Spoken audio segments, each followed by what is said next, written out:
Bismillahirrahmanirrahim. Assalamualaikum warahmatullahi wabarakatuh. Saya Iis Sujarti SPDI, Guru Penggera Angkatan 11 Kabupaten Kelantan Sini. Hari ini akan melakukan dialog atau percakapan praobservasi coaching supervisi akademik, dan pada saat ini sudah ada bersama kita Ibu Sri Zulhijjah, Guru Seni Budaya SMP Negeri 2 Sukajaya. Assalamualaikum Bu Sri, selamat pagi. Bagaimana apa kabarnya hari ini? Waalaikumsalam. Alhamdulillah, kabar baik. Jadi sendiri apa kabarnya? Alhamdulillah baik juga Ibu Sri, terima kasih. Baik Ibu Sri, saya ingin membicarakan rencana supervisi untuk pembelajaran seni budaya untuk kelas 7B yang akan Ibu laksanakan besok. Saya Bu, silakan. Menurut Ibu Sri, apakah tujuan dari pembelajaran tersebut? Tujuan pembelajarannya adalah di mana siswa bisa memahami dan dapat membuat desain pada pola geometris membuat batik. Wah, materinya sangat menarik ya. Lalu bagaimana, apa nanti metode yang akan Ibu gunakan dalam pembelajaran tersebut? Karena metodenya adalah mendesain pada pola geometris dalam membuat batik, maka nanti metodenya saya akan menggunakan metode PJBL. Project Based Learning ya. Oke, baik Ibu. Saya ingin nanti memfokuskan melakukan pengamatan khusus pada kemampuan atau kreativitas peserta didik dalam mengerjakan desain proyek tersebut. Baik Bu. Baik Ibu, mungkin Ibu bisa menggunakan ini format yang nanti yang akan saya gunakan dalam pengamatan ketika Ibu sedang melakukan pembelajaran di dalam kelas. Baik Bu, terima kasih.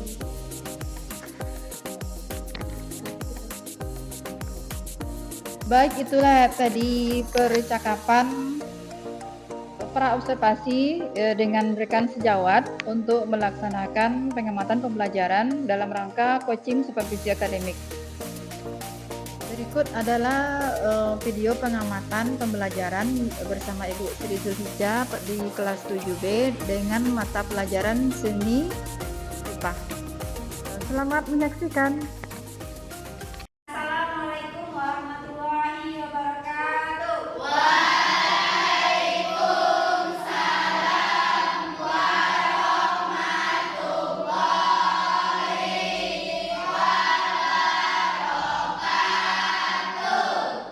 Ya, sebelum kita memulai pembelajaran, alangkah baiknya kita berdoa dulu. Ketua kelas, Arya, pimpin doanya. Berdoa mulai.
kita menyanyikan lagu wajib nasional dengan hikmat dan khusyuk. Oke?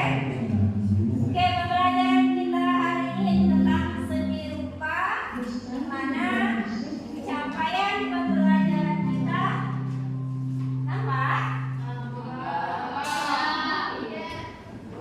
Gelap ya? Jelas? Enggak? Oke, mungkin karena tulisannya ya. Oke, Ibu perbaiki dulu warnanya. Nampak? Oke. Arya, bisa baca? Capaian pembelajaran kita pada hari ini yaitu peserta didik Peserta didik mampu menciptakan karya seni dengan menggunakan dan mengembangkan pengetahuan elemen seni rupa atau prinsip desain dan keterampilan yang telah dipelajari sebelumnya dalam konteks ekspresi pribadi atau sesuai topik tertentu. Ya, rajin-rajin bacanya ya Arya, biar makin lancar bacanya. Atau karena memang tulisannya kecil, jadi kurang jelas ya. Ya. Oke, jadi capaian pembelajaran kita pada hari ini yaitu peserta didik, yaitu Ananda sekalian mampu menciptakan karya seni dengan menggunakan dan menggabungkan ya pengetahuan elemen seni rupa atau prinsip desain dan keterampilan yang telah dipelajari sebelumnya dalam konteks ekspresi. Apa itu ekspresi? Oke, jadi bisa jadi ekspresi itu diartikan apa yang kamu pikirkan, aliran yang kamu tuangkan. Contoh, kamu lagi sedih, nanti kamu nangis. Kamu lagi bahagia, kamu tertawa. Tapi kalau orang lagi gak ada apa-apa, dia tertawa, tandanya gila. Jadi hati-hati, jangan sampai tertawa tanpa sebab. Oke, lanjut. Sesuai topik tertentu, maka topik kita pada minggu ini adalah tentang mendesain. Oke, lanjut.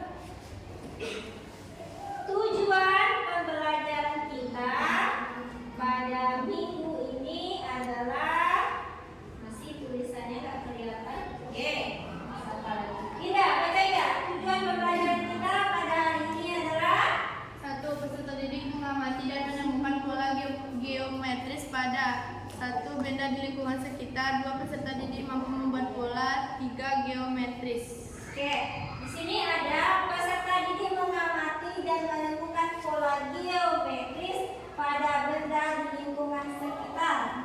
Tahu apa itu geometris? Tidak. Geometris itu adalah, tahu garis? Tahu. Nah, nanti garis-garis itu digabung-gabungkan maka disebut dengan pola geometris. Yang kedua, peserta didik mampu membuat pola geometris. Jadi kalau kamu udah paham apa itu pola geometris, apa bentukannya, nanti kamu bisa bikin lagi, kamu bikin desainnya dari bentukan pola geometris. Lanjut. Oke, ada pertanyaan? Tidak. Oke, kalau nggak ada, ibu yang bertanya. Oke, di sini. Di manakah Anda sering melihat desain pola geometris? Dikasih di buku? Apalagi? Komik, yang lainnya? Yo. Oke, ini salah satu dari desain pola geometris ini, dia akan nanti berbentuk batik. Batik ini sering bikin apa? Baju. Kalau hari Kamis ada bapak ibu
Jadi ragam hias pola geometris seperti yang Ibu bilang tadi, dia berupa garis yang digabung-gabungkan. Contohnya pola geometris yang paling umum adalah berbentuk segitiga atau persegi atau persegi panjang. Apa lingkaran? Oke. Atau dia hanya berbentuk garis yang tidak disatukan. Contohnya garis lurus. Boleh vertikal, boleh horizontal. Boleh lagi dia apa lagi? Zigzag. Boleh melengkung. Boleh dia spiral. Itu salah satu contoh dari ragam hias pola geometris. Oke, lanjut. Ciri-ciri ragam hias geometris. Ada lagi yang mau baca? Ayo, siapa? Hah? Kelihatan. Oh, nggak kelihatan. Terlalu kecil. Oke, kita besarkan. Nampak? Udah? Oke, siapa yang mau baca? Tangan. Ayo, rajin-rajinlah membaca karena membaca itu gudang dari ilmu. Ayo, siapa? Oke, yuk baca. Ciri-ciri ragam hias geometrik. Pola ragam hias ini tersusun berdasarkan beraneka ragam unsur garis. B. Ragam ini cenderung disusun secara memanjang dan saling menyambung sehingga menjadi gambar yang diulang-ulang. C. Ragam hias ini jika menjadi barang atau karya akhir masuk ke dalam kategori seni rupa 2 dimensi serta 3 dimensi. D. Merepresentasian dari ragam hias ini dapat ditemukan pada kain batik, tenun, bordir, sulam, candi-candi, bangunan, dan lain sebagainya. E. Umumnya ragam hias ini dibuat dengan menggabungkan berbagai bentuk geometris di dalam satu motif. F. Sering digunakan membuat kaligrafi, hiasan, museum, mustaf, ataupun dekorasi. Oke, yang pertama, ciri-ciri ragam hias geometris yang pertama ya. Pola ragam hias ini tersusun berdasarkan beraneka ragam unsur garis. Nah, itu bilang tadi dia. Bisa jadi garis lengkungnya itu digabung dengan garis yang lain. Atau dia garis lurus vertikal dibentuk, maka dia akan berbentuk zigzag. Oke, lanjut. Yang B, ragam hias ini cenderung disusun secara memanjang dan saling menyambung sehingga menjadi gambar yang diulang-ulang. Oke, lanjut. Yang C, ragam hias ini jika menjadi barang atau karya akhir masuk ke dalam kategori seni rupa 2 dimensi serta 3 dimensi. Yang 2 dimensi apa? 2 dimensi. 2 dimensi itu yang hanya bisa kita lihat dari depannya saja. Ayo. Foto. Selain itu, yang dari asalnya geometris kira-kira apa? Yang menggabungkan garis-garis apa? Apa? Meja. Bukan. Yang di atasnya biasanya alas meja itu 2 dimensi. Karena hanya dia gambar satu tempat bagian datar. Ya. Bisa dia berbentuk batik, bisa berbentuk sulaman. Oke, lanjut. Kalau 3 dimensi apa? 3 dimensi artinya apa? Patung. No, yang lain. Yang lain 3 dimensi. Yang bentuk geometris. Bangun yang ada ruangnya. Apa kira-kira? Candi. Candi. Lagi? Salah satu paling identik, siapa yang di rumahnya punya guci keramik? Tahu guci pas bunga? Yang dari keramik dia? Itu biasanya tuh ada motif-motif di keramiknya itu berupa ada bunga atau motif-motif khas lainnya. Itu biasanya kalau orang zaman-zaman dulu itu punya keramik, itu biasanya itu keramik antik itu dari Cina. Ya, motifnya itu ada yang tulisan Cina atau motif-motif naga dan segala macamnya. Oke, lanjut ya. D. Pengaplikasian dari ragam hias ini dapat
Oke, lanjut. Ada lagi candi-candi, bangunan dan lain sebagainya. Oke, lanjut. Umumnya ragam hias ini dibuat dengan menggabungkan berbagai bentuk geometris di dalam satu motif. Jadi dalam satu karya boleh berbagai macam motifnya, ya, boleh digabung-gabung. Lanjut, terakhir, sering digunakan untuk membuat kaligrafi, hiasan, musang atau dekorasi. Contohnya kalau di masjid-masjid ada tulisannya di atas Allah, Muhammad atau Allah. Atau di gereja juga ada itu lukis-lukisan tentang agama sesuai dengan agama yang diyakini Kristen, ya, atau Katoliknya. Atau di kalau yang agama Hindu sama Buddha apa namanya, kuil ya. Nah, kuil-kuilnya itu juga. Oke, lanjut.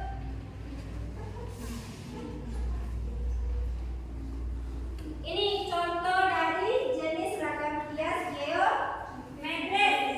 Yang pertama adalah ceplokan. Nah, ini. Pernah makan telur ceplok? Suka? Ini nggak suka, tapi nggak suka kuahnya. Ini bisa, ya. Mengikutinya aja. Agak berasa sedikit kasih garam. Kalau apa itu nggak suka. Nah, ini dia. Ini ada bentukannya seperti telur ceplok. Nah, jadi batik ceplok ini merupakan batik yang sangat kuno, berasal dari Yogyakarta. Oke, jadi motifnya itu digabung-gabung. Ada dia berbentuk garis-garis segitiga. Oke, lanjut. Lanjut. Yang kedua, batik kaum. Pernah makan kolang kaling? Enak? Enak bagi yang suka, yang tidak suka ya enggak, ya kan? Nah, bayang kolang kaling itu kalau dibagi menjadi 4, maka bentuknya seperti motif batik kaum. Nah, ini ya. Seperti bunga jadinya. Ya? Oke, lanjut. Ada lagi motif tahu kain jari? Biasanya itu untuk gendongan anak kecil atau ada keluarga kita yang meninggal biasanya ditutup pakai kain jari. Nah, ini paling sering motifnya ada kan? Ya, kain jari. Bentuknya dipilih yaitu memiliki motif huruf S secara berulang-ulang. Oke, lanjut. Nah, ini motif tumpal. Motif tumpal ini sering ditemukan juga kain batik, tapi yang bentuk sarungnya. Enggak yang jarinya yang panjang, tapi kain Jawa dia bentuk batik, tapi yang bentuk kain sarung. Atau kalau di Riau ada dia bentuknya songket. Kalau orang Riau, motif yang segitiga ini disebut dengan pucuk rebung. Tahu rebung? Tahu. Apa ini? Ya, anakan bambu. Nah, di Riau itu kebetulan banyak bambu. Nah, nanti ada rebung namanya. Nah, ini dia pucuk rebung.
ulang. Oke, lanjut.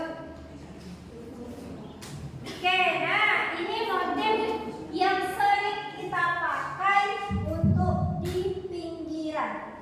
Kalau ada di batik, itu pinggiran batik itu biasanya menggunakan motif meander. Salah satu contohnya ini berasal dari huruf T. Huruf T. Jadi dia secara berulang-ulang, atau huruf G, atau huruf S, atau huruf Z.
Ke bawahnya 16. Ke sampingnya lurus nggak dari belakang? Tangoin. Lurus. Ya. Kamu nanti bikinnya ya.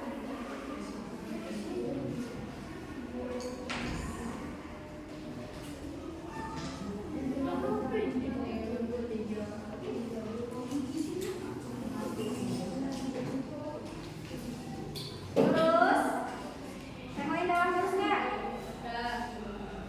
Oke. 1, 2, 3, 4.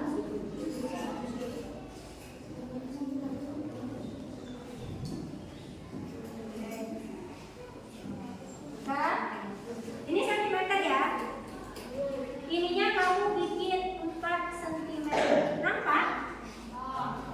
16 ke bawahnya, ininya 4. Ya, 4. Berarti di sini tuh dia, tunggu salah ini. Ininya 4, berarti ininya 16 ke bawah. Tahu nggak?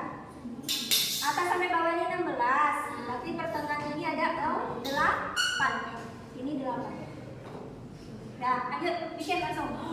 Ke samping ininya, jarak ininya 4 cm. Ke sampingnya terserah mau bikin berapa. Kalau ibu bikinnya 1, 2, 3,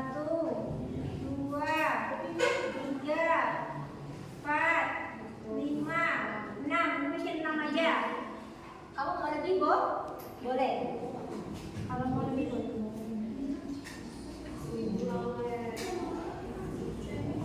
Udah lurus belum? Lurus?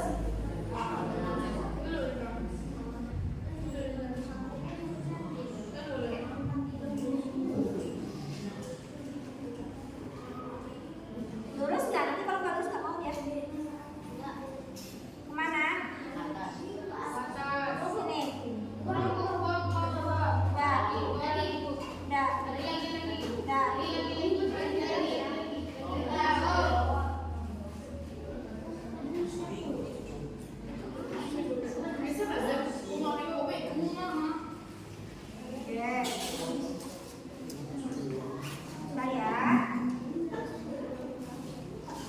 Udah lurus?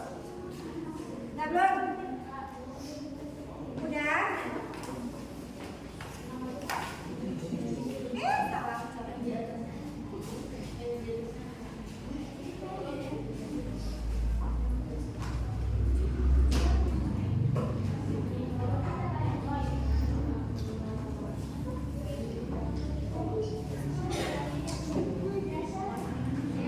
Kayaknya mendaki deh.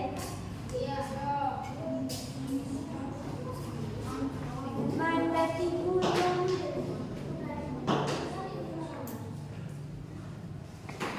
Nah, sepertinya tidak lurus. Mari kita perbaiki.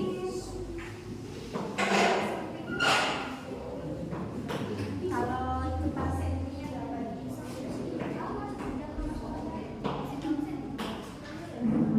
Udah belum? Ke bawah?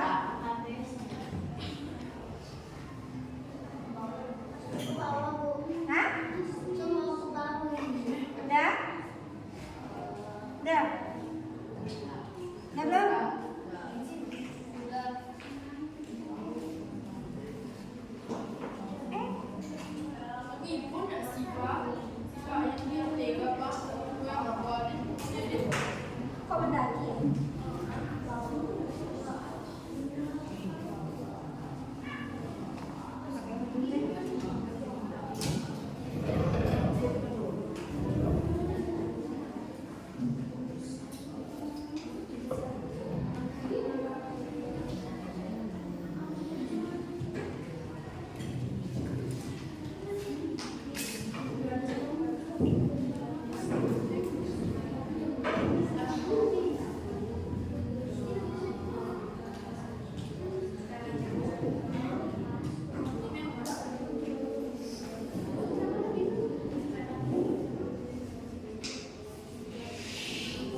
Motifnya boleh lebih ya.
Udah bisa ibu lanjutkan?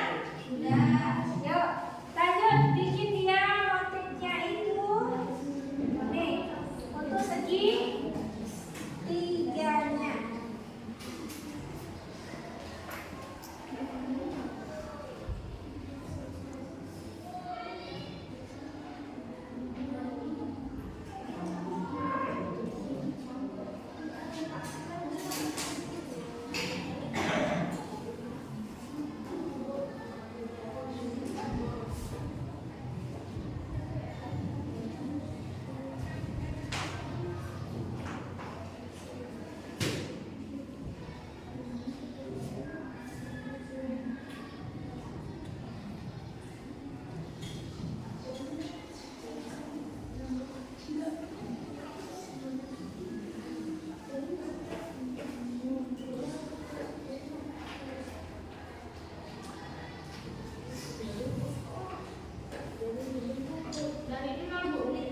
Ya, itunya dari 0 ya. 0 ke 24. Nanti dibagi jadi 4 cm.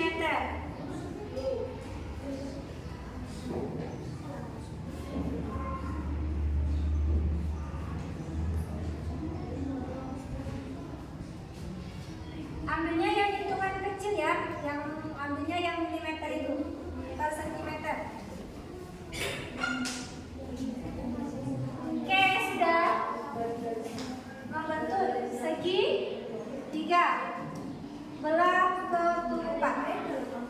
Kalian set? Ayo, semangat. Oke, 24. Yuk, lihat uangnya.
Assalamualaikum warahmatullahi wabarakatuh. Waalaikumsalam warahmatullahi wabarakatuh. Baik, pada hari ini kita akan melaksanakan dialog pasca observasi. Sudah hadir bersama kita Ibu PP, Ibu Jenira Basni, dan rekan guru yang telah diobservasi Ibu Sri Zulhijjah, SPD. Assalamualaikum Ibu Sri Zulhijjah, bagaimana kabarnya? Waalaikumsalam warahmatullahi wabarakatuh. Alhamdulillah kabar baik Bu Is. Bagaimana kesan Ibu kemarin setelah melaksanakan pembelajaran? Alhamdulillah berjalan dengan lancar dan siswa juga antusias dalam proses pembelajarannya. Iya, Ibu, saya juga melihat hal itu. Siswa terlihat antusias dalam pembelajaran, berarti Ibu telah menggunakan metode pembelajaran yang tepat. Baik, terima kasih Bu. Ibu bisa melihat ini adalah hasil pengamatan saya selama Ibu melaksanakan pembelajaran di dalam kelas. Ini saya lihat ada beberapa yang perlu Ibu tingkatkan. Terima kasih Bu atas umpan balik positifnya. Kira-kira apa ya Bu yang perlu saya perbaiki ke depannya Bu? Ya, dari pengamatan saya melihat Ibu belum menerapkan pembelajaran yang berdiferensiasi. Kedepannya Ibu bisa menerapkan pembelajaran dengan pendekatan diferensiasi, bisa diferensiasi konten, diferensiasi produk, dan diferensiasi proses. Kemudian Ibu juga bisa membentuk kelompok dalam pembelajaran, yang mana berkelompok ini bisa peserta didik bisa saling berbagi, jadi mereka tidak merasa sendiri dalam menyelesaikan tugasnya. Baik Bu, akan saya usahakan untuk kedepannya agar lebih ditingkatkan lagi. Kira-kira seperti apa nih rencana Ibu kedepannya untuk meningkatkan efektivitas pembelajaran di kelas? Kedepannya mungkin di kelas 7B ya, minggu depan Bu, akan saya usahakan mungkin menampilkan lagi teknik-teknik cara menggambar yang bagus melalui mungkin video. Kalau kemarin kan video mungkin cuma satu, mungkin akan saya lebih perbanyak lagi atau menggunakan media lainnya. Kemudian apa lagi yang kira-kira yang bisa Ibu lakukan? Mungkin saya akan mencoba menerapkan pembelajaran berdiferensiasi dengan membuat produk berupa mungkin kalau ujungnya dari mendesain ini ujungnya mungkin kami membuat batik Bu, dengan berbagai macam jenisnya, umpamanya ada sebagian motif tumpalnya atau motif kaunnya. Jadi nanti diiringi dengan ide kreatif anak masing-masing. Oke, luar biasa. Berarti Ibu akan menerapkan pendekatan diferensiasi produk ya? Iya. Kira-kira kapan Ibu akan melaksanakan rencana tersebut? Kalau yang untuk strategi untuk menambah referensi pembelajaran seperti menampilkan video yang lebih banyak mungkin di minggu depan Bu. Tapi kalau untuk yang produknya mungkin butuh proses lagi, karena bagaimanapun anak-anak kan harus bisa membuat desainnya dulu, baru bisa menghasilkan produknya nanti. Oke, baik. Saya berharap mudah-mudahan kedepannya pembelajaran kelas Bu Sri akan menjadi lebih semangat, lebih efektif, dan menyenangkan. Amin. Terima kasih Bu masukannya. Sama-sama.